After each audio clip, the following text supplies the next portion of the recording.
Grandra Srimad Bhagavatam.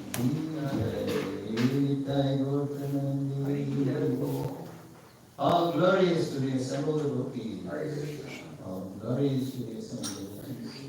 All glory is to the assembled devotees. All Shri Guru and Gauranga. All glory is to the Father.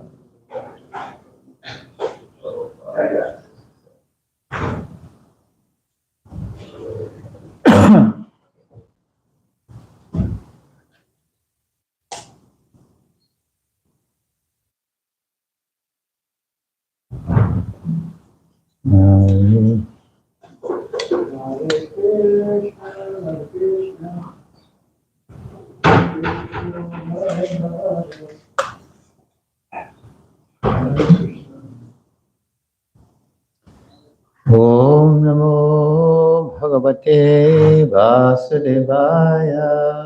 Om Namo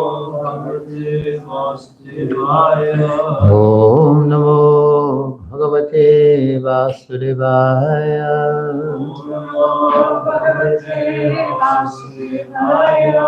Om Namo Bhagavate Vasudevaya.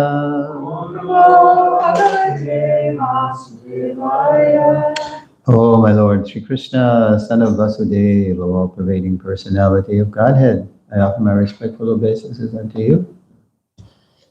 Reading from the Srimad Bhagavatam, translation and commentary by Srila Prabhupada, Canto 4, the creation of the fourth order, Chapter 29, talks between Narada and King Prachini Barhi. Today we'll chant together text 15, no purport, so we'll go on to 16 also.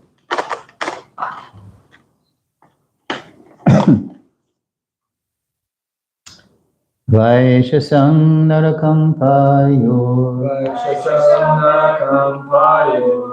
Lubdhakondo tumeshvinu Hastapado pugang stabhyam Yukto yahati karoti cha Vaishasang narakam payo Lubdhakondo tumeshvinu Astapada upamang stabhyam Yukto yahati karoti cha Vaishasang narakam payo Lubdhakondo tumeshvinu Astapada upamang stabhyam Yukto yahati karoti cha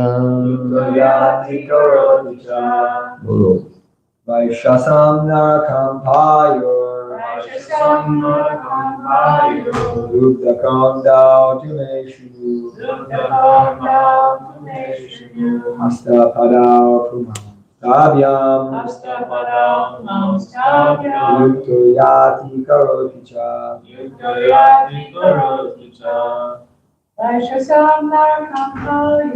Vaishasam narakam payor Lubdhakam dao tumeshu Astapadao stabhyam Yuktoyati karoti cha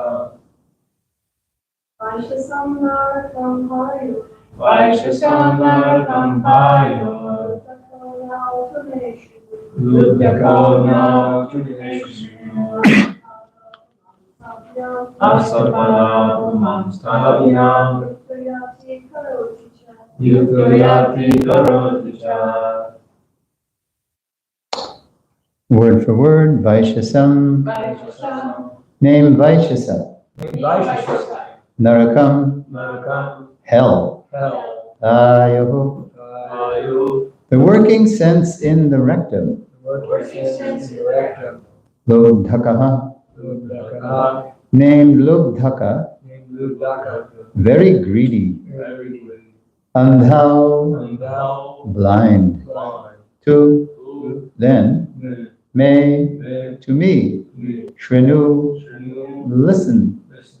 Astapadau, Mustafa, hands and legs, hands and legs, Puman, non the living entity, living entity, Tabhyam, Yam, with them, them, Yuktaha, Yuka, being engaged, Yati, Yati, goes, Karoti, Roti, works, Cha, Yam, and and translation, this is Narada Muni.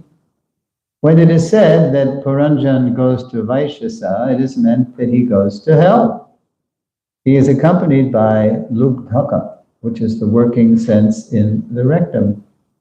Formerly, I have also spoken of two blind associates. These associates should be understood to be the hands and legs. Being helped by the hands and legs, the living entity performs all kinds of work and moves hither and thither. Before we go to the next text, I have something to say about this actually, because Narada is saying, well, in general, he's continuing to explain all the symbolism in the allegory that he was doing since chapter 25. And one of the things he's saying here is, formerly I have also spoken of two blind associates. So I was thinking, I know I've read this, but where? I had to go all the way back to the first chapter of the allegory, chapter 25, where the whole thing starts. And in text, it's 425:54, he mentioned King Puranjan's blind associates, which Srila Prabhupada explained in the purport to that verse as King Puranjan's hands and legs. Well, here's how it is. So 425, the characteristics of King Puranjan, which starts the whole story. The translation is, of the many inhabitants of this city of 9 gates, there are two persons named Nirvak and Pesha-skrit. Although King Puranjan was the ruler of citizens who possessed eyes, he unfortunately used to associate with these Nirvak and Pesha-skrit blind men. Accompanied by them, he used to go here and there and perform various activities. So it's still kind of mysterious. So here's what Prabhupada says. This is a reference to the arms and legs of the living entity, the blind people. The two legs do not speak, and they are blind. So dumb and blind. If a person simply trusts his legs to take him walking, he is likely to fall into a hole or bump into something if he doesn't use his eyes, if he doesn't watch where he's going. Thus, led by the blind legs, one's life may be placed in jeopardy. And then there's more, but I just want to, I very dramatically experienced what Prabhupada's saying just yesterday. I was working on my desk. I think I was preparing the class. Yeah, I was preparing the class. So, so there was a guy on my roof, the fellow that's been doing the handiwork on roofs. What's his name? I forget. I don't know. Dero knows. So anyway, he was up there, and I could hear him stomping around. And I thought, okay, he's a roofer. He knows what he's doing. But then all of a sudden, I heard like a rolling sound, and then all of a sudden, boom, like a crash. So I looked behind, out the window behind my chair, and he had fallen into the awning. The awning saved him. The cloth one. Yeah, the canopy awning, whatever you want to call it. So then I just, and as soon as I looked there and I saw him on his back, and he was laughing. He was laughing. And so Is your roof flat? no. Oh, it's pitched. Yeah, it's pitched. I Yeah. didn't know that. Yeah. Okay. Not much, but it is pitched. Okay. So anyway, and so I ran out. I wondered if he was hurt or what was going on. And I said, "Hey man, are you okay?" He goes, "I am so blessed."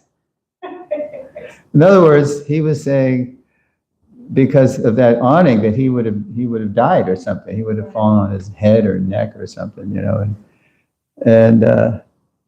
And so I said, "Well, how did that happen? I mean, you're a roofer, you know what you're doing." And he goes, "Yeah, but you know, it's hot out here." And it was the hottest part, 104 or 6 or something, you know, around 4 p.m. So he said, "Well, you know, when I'm fixed in what I'm doing, I just forget. I forget about the heat." I mean, he had his hat on and everything, but I forget. But he was still getting really, you know, he was getting kind of delirious up there. And he says, "And I forget how hot it is. I forget how long I'm just, because he was trying to figure out all the places where there could be leaks. Because in the last rain, now he's still getting leaks, right? So anyway,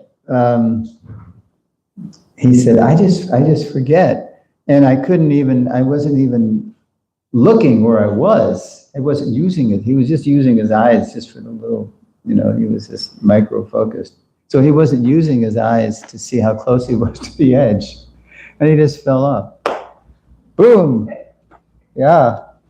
Okay, so I just wanted to share that because, because he was really using his arms, you know, and his legs. He was using his legs, but he wasn't using his eyes for really seeing the whole picture here. He was really, and he was getting delirious, you know. So I said, you better hydrate up." He said, "That's where I'm going now."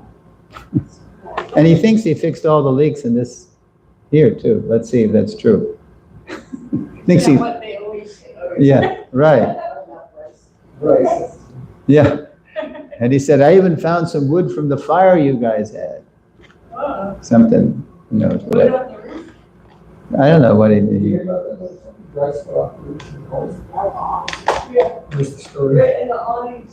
He fell off my roof. He fell into the awning. That saved him. Huh? No, the awning's fine. It was strong.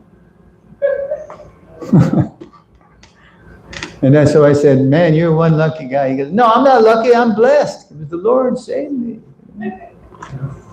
Okay, now we're going to go to text 16.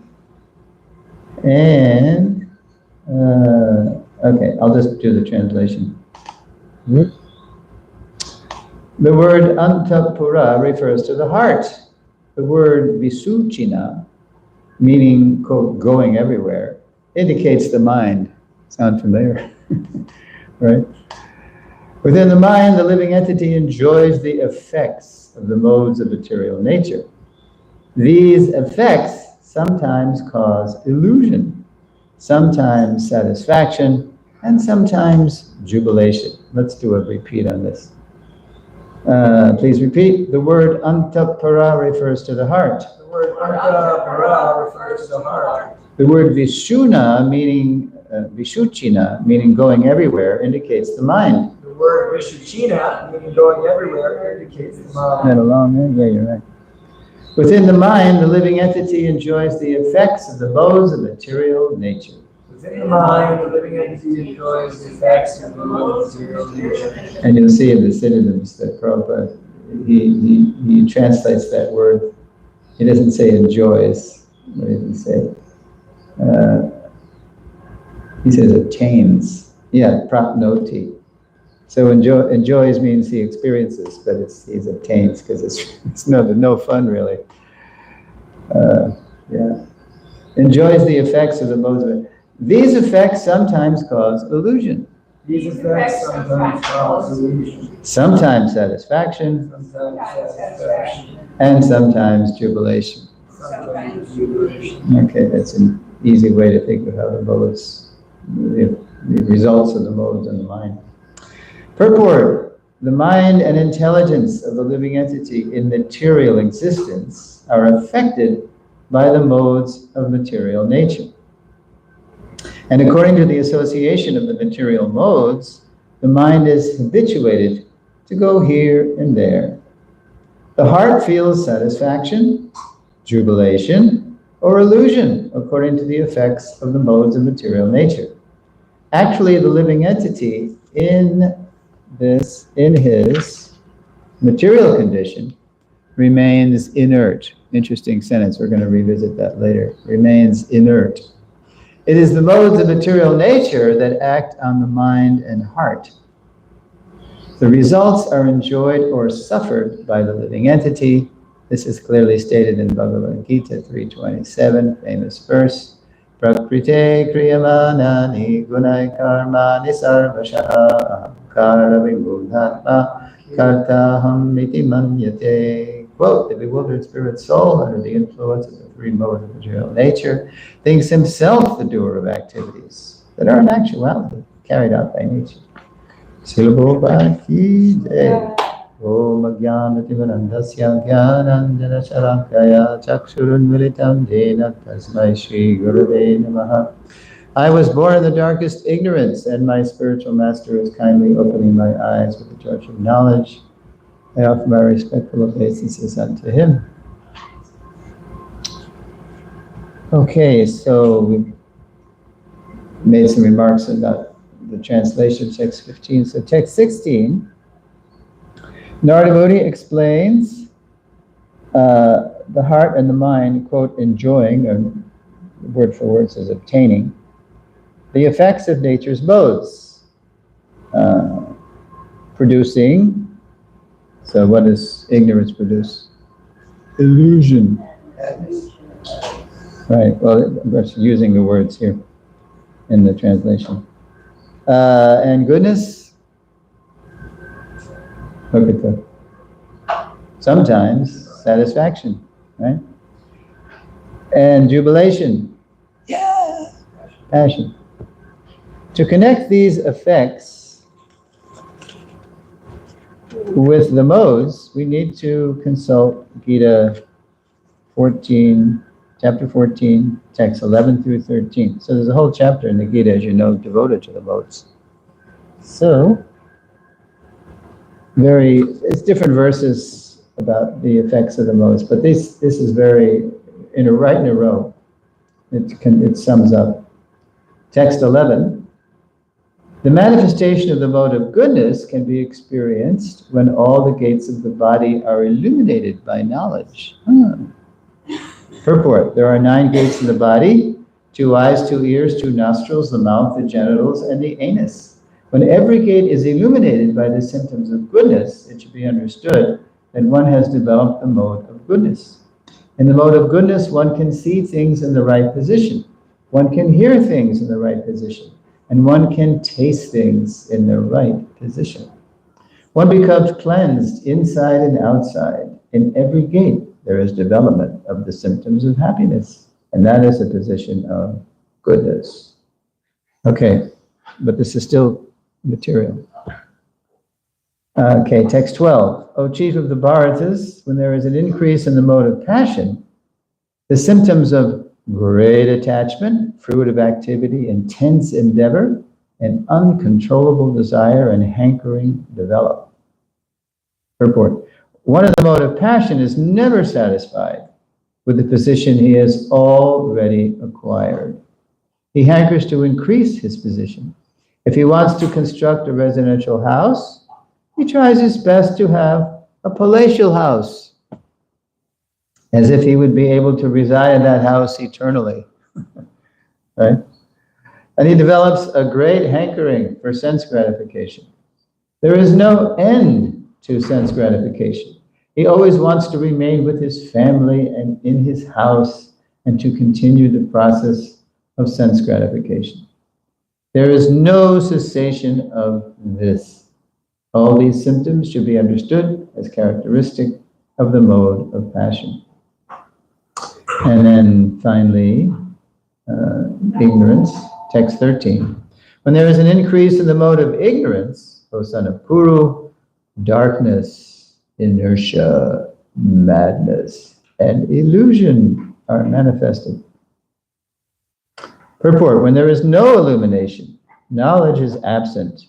One in the mode of ignorance does not work by a regulative principle. He wants to act whimsically for no purpose. Even though he has the capacity to work, he makes no endeavor. This is called illusion.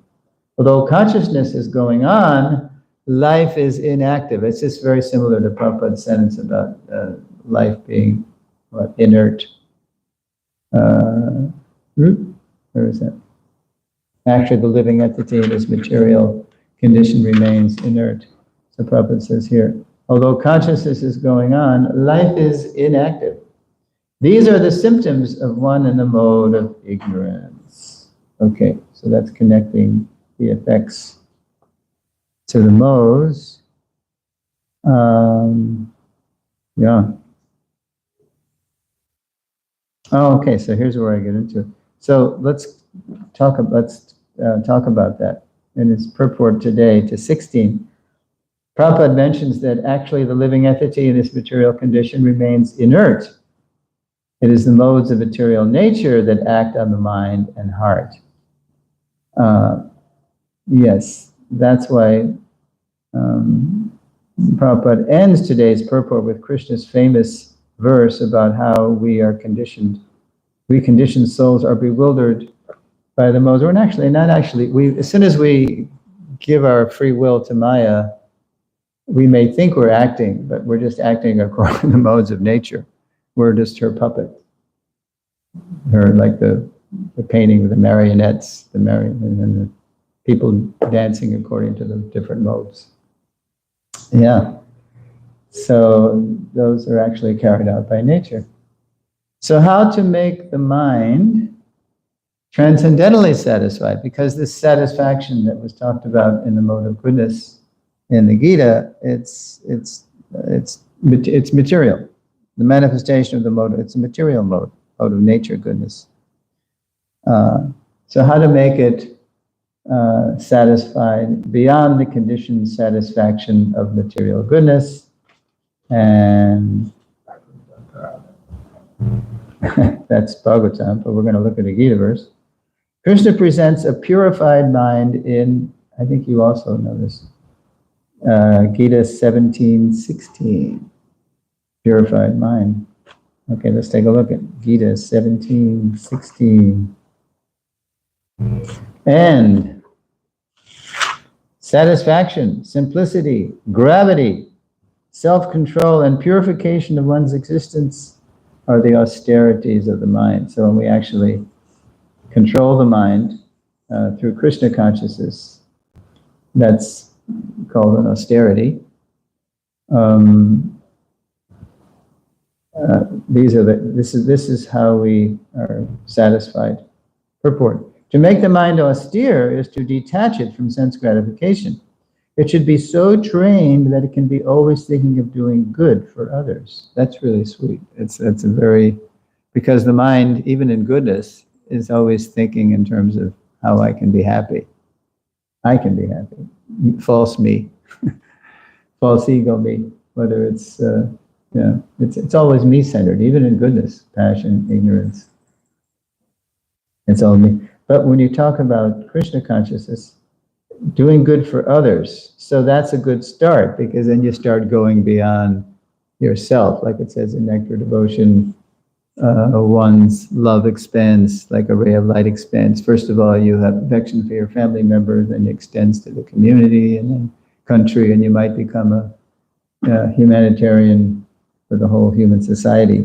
But it's still material. But it's still, you're expanding that idea. It's better than just being totally infantile and selfish like that.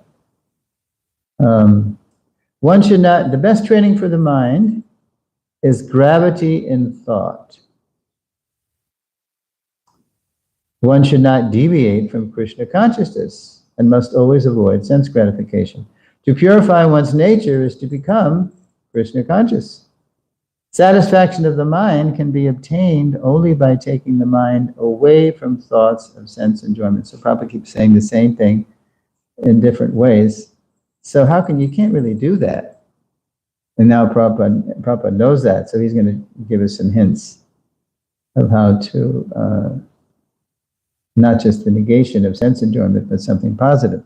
The more we think of sense enjoyment, the more the mind becomes dissatisfied, because it works for a while and you want something more, like it said in the purport about the house. You want a bigger house. I have a brother who, he's about 5 brothers. He's always had money, and he just makes money like it's just his karma. And so he had a perfectly nice house, but he decided he wasn't satisfied. So he just tore it down to build a bigger house in the same place. Crazy, right? It was already a house bigger than any of our, where we live, especially me, right? My little, but even, my other brothers, they have. Older or younger? He's the youngest brother. Yeah, he's the youngest. Brian. He just joined the 75 club. No, 65 club. Yeah, he's officially eligible for what, Social Security or something, or the full Social Security.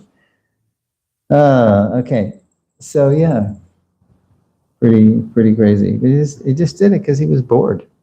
He wants something bigger and better.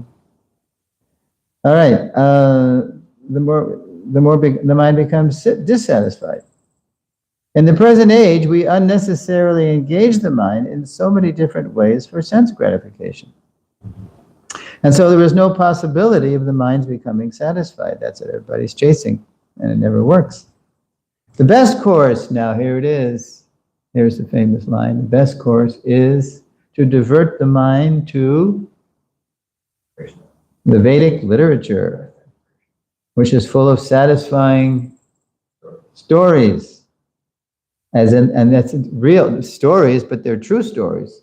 Or even if they were allegories, they uplift us. Full of satisfying stories, as in the Puranas and the Mahabharata. One can take advantage of this knowledge and thus become purified.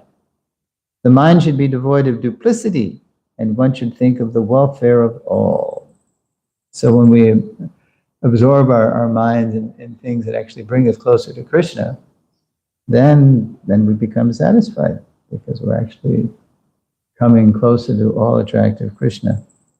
And that's who we are. We're part and parcel of Krishna. Silence means that one is always thinking of self-realization. The person in Krishna consciousness observes perfect silence in this sense. Control of the mind means detaching the mind from sense enjoyment. One should be straightforward in his dealings and thereby purify his existence.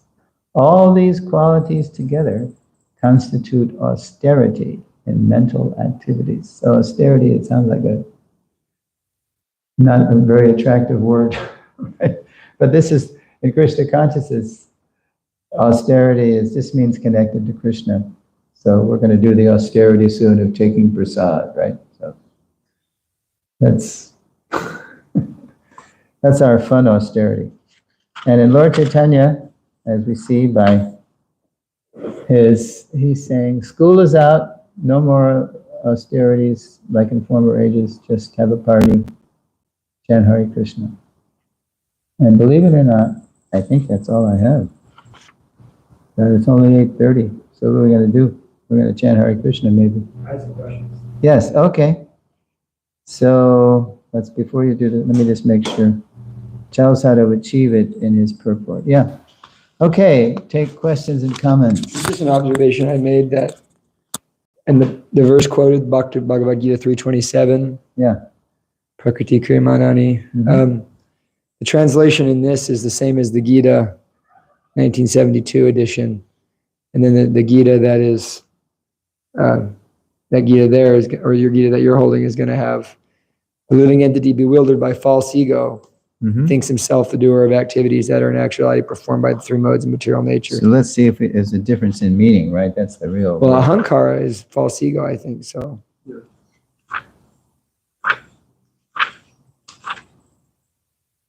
Prakriti, this bewildered spirit soul, under the influence of false ego. Gunaya kamani sarvash, ahankara vimudatma. Yeah. So what's the But then if you read this translation here at the bottom, scroll down, Lita. This translation, this is the same as it is. I just noticed this like 2 nights ago. So they're using the 72 Gita translation. Under the influence of the 3 modes of material nature, things himself the doer were naturally there carried out by that nature. Is it it's the same idea or no? Same idea, I guess, but it just doesn't say that word false ego. Mm-hmm. And then the synonym in the word for word, yeah, there is false ego. Vimud ahankara, ahankar. Yeah. It's false ego. Vimudatma, bewildered. I'm just wondering what the Prabhupada might have said, because it means the same thing essentially. But. Yeah, well, when Jayadeva Swami redid the Gita in '83, he must have seen. He probably had an OM, an original manuscript for that chapter. I think he had it for the whole Gita. No, there's one part, he told me personally, there's one part of the Gita that's missing. What is it? I think it's the middle chapters. Somehow. Oh, the whole middle. Yeah, one of those. I think, yeah, no, it's the last part. I think that word grave came up. Mona, I think that was a word that came up, and he said that word's in the Gita, but we don't have a Prabhupada actually manuscript for it. So. Mm-hmm. Okay, but for this, he's just bringing it closer to Prabhupada's original dictation. And it's the same meaning, so the change conspiracy theorists shouldn't get too bent out of shape with this. Okay. Any other questions or comments? There's one other thing I could say. Is there a comment? Think of a question, Jamuna. We're depending on you. You're wearing your Swamini garb, so you gotta live up to your garb. So the other question I had actually, I noted too in my mind was this was, these effects sometimes cause illusion, sometimes satisfaction, sometimes jubilation, which is, that hits really close to home, because the mind is always it's in a trip, it's like tripping all the time. And so then the question is the solution that somehow or another we fix that? Because we're dealing with karma in the modes of nature. So we're going to feel those things anyway. So Krishna says, tolerate it. So in tolerating, is it more or less we just kind of observe it to become detached from it? Is that really the solution? Or Yeah, we don't identify with the movie. Yeah, it's always coming. It's like, it's so easy to be like, I'm an envious person, I'm a lusty person, I'm a jealous person, or I'm a, Yeah. Then it like puts you deeper in the modes, Yeah, you're like, identify I'm with it. so envious. I'm That's so me. lusty. So get over it. Don't be surprised if I attack you. I'm just a crazy guy. Chris is going to help us here. Oh, you have a question? Whenever the question of karma comes up, we have the free choice to not engage in karmic activities. So if you're in the modes here, you can just detach, and then you're not producing more karma. Does that make sense? Rather than getting pulled in more and more. Yeah, How do you detach? Krishna says, mentally renouncing all activities. That's where these kind of characters, like I always think of Suresvara, like these kind of characters that find themselves in super demoniac situations, but internally they're pure devotees, but they're covered by this. Covering. We detach by engaging in devotional service, by using our mental energy and physical energy to serve Krishna. Bhakti. But then you find sometimes even devotees find themselves in like sinful situations, like Bhishma Dev or Suresvara, and then so in that case, it's like here they are engaged in like apparent sin because they're literally fighting against Krishna. Of course, there's a Leela aspect, but then there's the other element that they're fighting against Krishna. But internally, they're thinking of Krishna, they're remembering Krishna in the same way Suresvara is killing Indra or trying to kill Indra, and he's thinking, he's praying to Krishna in his heart, when will I be able to serve your devotees again? Yeah, and he's telling Indra how to kill him too. And Bhishma was, that was the Leela aspect for sure. It was, at the end of the Kurukshetra war, nobody could convince Yudhisthira that he should give up his lamentation and be the king, because Krishna wanted to hear Bhishma convince him. Even Krishna couldn't convince you. So, I heard a lecture on that section just the other night, and Prabhupada said this is why Arjuna was a higher class devotee than Bhishma, and than Yudhisthira. and you, Prabhupada said. yeah, because you remember also because Yudhisthira hesitated to Yeah. tell a lie.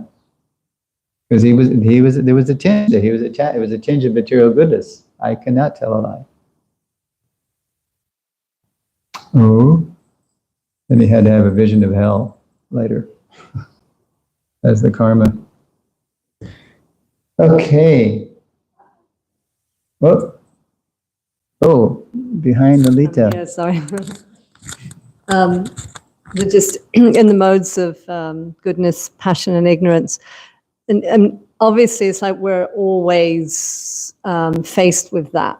We're always faced with goodness, passion, and ignorance because, with the paradox of life all the time, things are happening simultaneously. Like, there's wars going on, there's politics going on, there's birthday parties going on, so there's so much going on simultaneously. So, and it's easy for us to get caught into it. Like, we could be, the main thing is obviously that when we're following bhakti and, chanting the holy name and keeping that as the dominant side of our life, that has to be dominant because, all you got to do is turn on the TV and the news comes on and it's going to bring you right into the passion of ignorance. So the idea is that we can get back out of that and go back into what is dominant, the holy name, Krishna.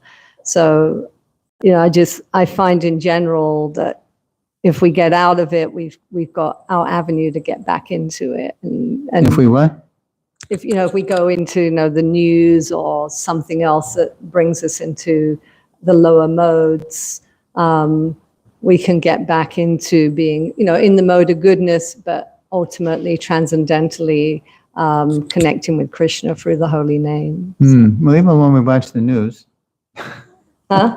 even when we watch the news, we can see it through the eyes of Shastra.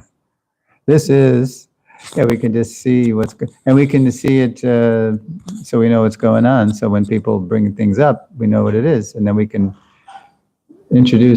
tell them how to see it through Krishna's eyes. Yeah.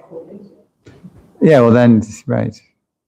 That's why we have like sadhana, especially morning and evening. It's very effective to start the day hearing and end the day hearing. And whatever we hear during the day, we can hear it through what we've heard from Krishna.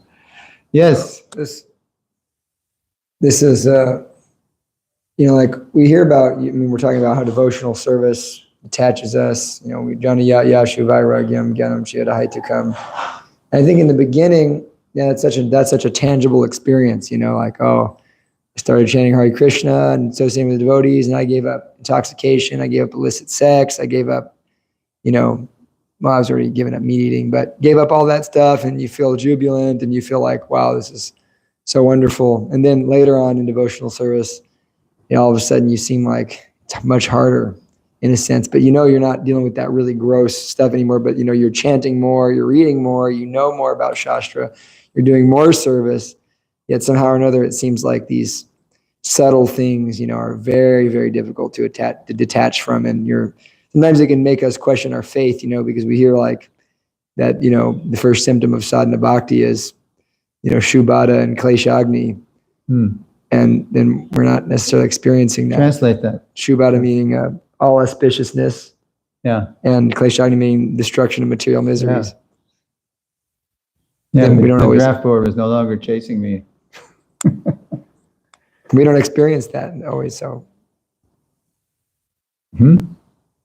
So saying we don't always experience that. In the beginning, we have a kind of a tangible experience of that, but then as we go deeper in, years into devotional service, now it's like, you just seem like you're in a fight with Maya all the time. And there's not like those moments of like, wow, I'm feeling so relieved, of this. Yeah, well, Prabhupada talked about that's the effects of the fan still turning.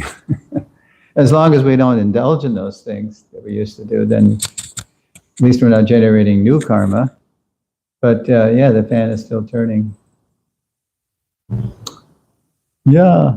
Okay, so it'll stop completely when we're totally purified.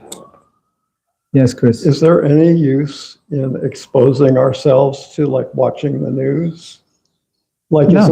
isn't that like voluntarily diving into Maya? No, it depends on why you watch the news. It's the So motive. what's a good reason to watch the news? So you know what's going on. So when you meet people, you can, because we know that's what they're thinking about, and then we can bring them to another level. It's good. Prabhupada talks about that. Okay. Newspapers and like that. I probably look at the newspaper. He likes to look. Yeah, he knew what was going on, so he could. He's always talking about Kennedy and Nixon. Yeah, he'd bring it into his classes. So we don't talk about this stuff, then we just seem completely out of touch. It's like when- We're like, well, what can you do for me in the real world? Yes, we have all this high philosophy, but, you know, I Yeah, still no- have to, and no get up coherence. and go to work. The Bhakti Vikash Maharaj went to, he stays most of his time in India for so many years, and he was in England. He was given some like beginner class, and someone asked him and mentioned the prime minister's name, and Bhakti Vikash said, "Who's that?" He didn't even know the prime minister's name, and so that was, And he's British. yeah, so that was like really, Yeah. Okay. So, any more? Okay, Swamini, did you think of a question? You're transcendental. You're in your own world. Are you in a cult, ma'am? Wait a minute. At least one or two more questions. All right. I Well, questioned out. or you can just chant Hare Krishna. You Chant, can tell. chant around. You can tell a story about Tell a yourself. story. You always got a story about yourself to tell. Me? Yeah. I don't know. Let's see. Where did I leave off?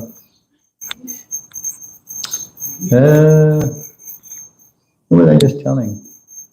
Talking about Bryce falling into the net. Oh, yeah. That's his name, Bryce? Yeah. Okay. I was just telling somebody about how I came the other day. I forget who it was.